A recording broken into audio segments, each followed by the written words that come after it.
Welcome to my channel Kayu's cooking and vlogs. Hi எல்லாருக்கும் வணக்கம். நாம் இன்றைக்கி என்ன பார்க்க போகிறோம்னா ரொம்ப ரிஸ்கியான ரெசிபியோ அப்படின்னு நினைக்கிறேன். ரொம்ப ஈஸியான மோமோஸ் தான் ட்ரை பண்ண போகிறோம். நம்ம இன்றைக்கி எப்படி செய்கிறது பார்க்கலாம் வாங்க. அதுக்கு மைதா போட்டால் தான் கடையில் இருக்க மாதிரி இருக்கும். ஆனால் உங்களுக்கு ஹெல்த்தியாக வேணும்னா நீங்கள் கோதுமை மாவு கூட சேர்த்துக்கலாம். மைதா கொஞ்சமாகவே பிசைஞ்சுக்கோங்க. ஏன்னா குட்டி குட்டி உருண்டையாக விட்ட போகிறதுனால கொஞ்சமாக பிசைஞ்சாவே போதும். உப்பு கொஞ்சம் எண்ணெய் போட்டுட்டு சப்பாத்தி மாவுக்கு மாதிரி நல்லா பிசைஞ்சு வச்சுக்கோங்க. சப்பாத்தி மாவு அரை மணி நேரம் ஊறணுன்னா இந்த மாவு 1 மணி நேரம் ஊறணும். அப்போ தான் நல்லா சாஃப்டாக கிடைக்கும் மேலே உள்ள லேயரு. இப்போ உள்ளே வைக்கிற ஸ்டஃபிங் ரெடி பண்ணிக்கலாம். ஸ்டஃபிங் ஒவ்வொருத்தவங்க ஒவ்வொரு ஸ்டைலில் பண்ணுவாங்க. இது என்னோடய ஸ்டைலு. போன்லெஸ் சிக்கனை நல்லா மிக்சியில் அரைச்சிட்டு கொஞ்சோண்டு எண்ணெய் ஊற்றிட்டு பச்சை வாடை போகிறக்காக கொஞ்சம் இஞ்சி பூண்டு பேஸ்ட்டு அப்புறம் நம்ம அரைச்சி வச்ச போன்லெஸ் சிக்கனை போட்டு நல்லா வதக்கிக்கணும். இது வதக்கும்போது இந்த முட்டை பொரிச்சா எப்படி குட்டி குட்டி உருண்டையாக அங்கனங்கன்னா போயிடுமோ அந்த மாதிரி இந்த சிக்கன் இதாயிரும். இப்படி தான் செய்யணும்னு இல்லை. யூடியூப்பில் பார்த்தீங்கன்னா நிறைய பேர் டிஃப்ரெண்ட்டாக செஞ்சுருப்பாங்க. சில பேர் பச்சையாகவே அரைச்சி வேக வைக்கும்போது அந்த பச்சை வாடை போயிடும் அப்படின்லாம் நிறைய பேர் செஞ்சுருக்காங்க. எனக்கு அந்த வேர்ஷன் பிடிக்கல. அதனால் இது என்னோடய வேர்ஷன். உங்களுக்கு பிடிச்சிருந்தா இதே மாதிரி செஞ்சுக்கோங்க. நல்லா இருந்துச்சு. இது கூட டேஸ்ட் என்ஹான்ஸ் பண்ணுறதுக்காக கரம் மசாலா, சீரகத்தூள், மிளகாத்தூள், உப்பு அப்புறம் மஞ்சள்தூள் போட்டு நம்மளோட டேஸ்ட்டுக்கு தகுந்தாப்பில் இந்த அளவெல்லாம் நீங்கள் கரெக்ட் பண்ணிக்கோங்க. நல்லா பச்சை வாடை போகிற அளவுக்கு வதங்கிட்டு தண்ணி ஊற்றாமல் பச்சை வாடையாக இருந்துச்சுன்னா இன்னும் கொஞ்சம் எக்ஸ்ட்ரா எண்ணெய் ஊற்றி நல்லா வதக்கிக்கோங்க.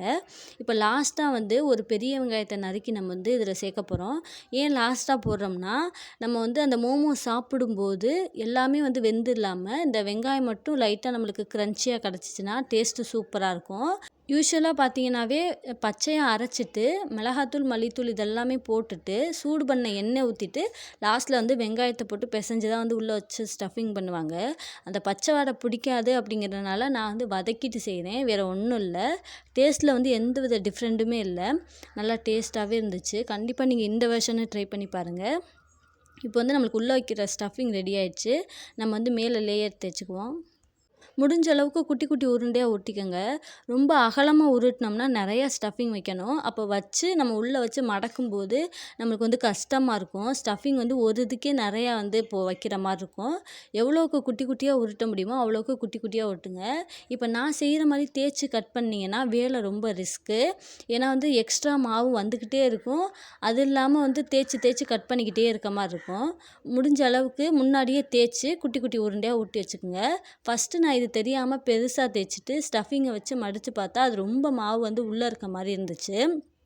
அதனால் நான் என்ன பண்ணேன், அடுத்த தடவை சின்னமாக தேய்ச்சிக்கிட்டு ஸ்டஃபிங்கை உள்ளே வச்சு உங்களுக்கு என்ன எப்படி டிசைனில் வருதோ சீல் பண்ணுற மாதிரி நல்லா மடித்து மட்டும் விட்ருங்க.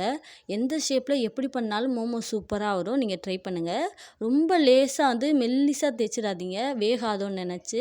நீங்கள் மெல்லிசாக தேய்க்க நம்ம இட்லி செட்டில் வச்சு அவிக்கும்போது அந்த பாத்திரத்தில் ஒட்டிக்கும். அதனால் முடிஞ்ச அளவுக்கு லைட்டாக தடிமனாகவே தேய்ங்க. ரொம்ப தடிமனாகவும் இல்லாமல் ரொம்ப லேசாகவும் இல்லாமல் மீடியமாக தேய்ச்சி ஒரு 10 நிமிஷத்துக்குள்ளே ஒரு 7லேருந்து 8 நிமிஷத்துக்குள்ளே வேக வச்சிங்கன்னா முடிஞ்சு போச்சு. இப்போ சட்னிக்கு வந்துடுவோம். சட்னிக்கு 2 தக்காளியை லைட்டாக ஸ்லிட் மாதிரி போட்டுட்டு வரமிளகா, பூண்டு போட்டு நல்லா வேக வச்சுட்டு தோல் உரிகிற அளவுக்கு வெந்ததுக்கப்புறம் அரைச்சி எடுத்துக்கோங்க. அரைச்சி எடுத்துகிட்டு இதில் டேஸ்ட்டும் என்ஹான்ஸ் பண்ணுறதுக்காக உப்பு அப்புறம் நம்மளோட டொமேட்டோ சாஸு அப்புறம் தேவைன்னா உங்கள்கிட்ட இருந்துச்சுன்னா கொஞ்சோண்டு ஒரு பிஞ்ச் ஆஃப் அளவு சாட் மசாலா போட்டுட்டு மிக்ஸ் பண்ணி டேஸ்ட் பண்ணி உங்களுக்கு என்ன எக்ஸ்ட்ரா வேணுமோ அதெல்லாம் போட்டு ரெடி பண்ணிக்கோங்க. அவ்வளோதான், சூப்பரான மோமோஸ் ரெடி. பார்க்குறதுக்கு தான் ரொம்ப கஷ்டமாக இருக்கும். அந்த தேய்க்கிறது மட்டும் தான் கொஞ்சம் லைட்டாக கஷ்டமே தவிர மற்றபடி ரொம்ப ஈஸியான ரெசிபி. கண்டிப்பாக ட்ரை பண்ணி பாருங்கள். அதுவும் அந்த சட்னியோடு ட்ரை பண்ணி பாருங்கள், சூப்பராக இருக்கும். இன்னொரு ரெசிப்பியில் பார்க்குறேன். தேங்க்யூ ஸோ மச் ஃபார் வாட்சிங். Like and subscribe. Keep support. Bye.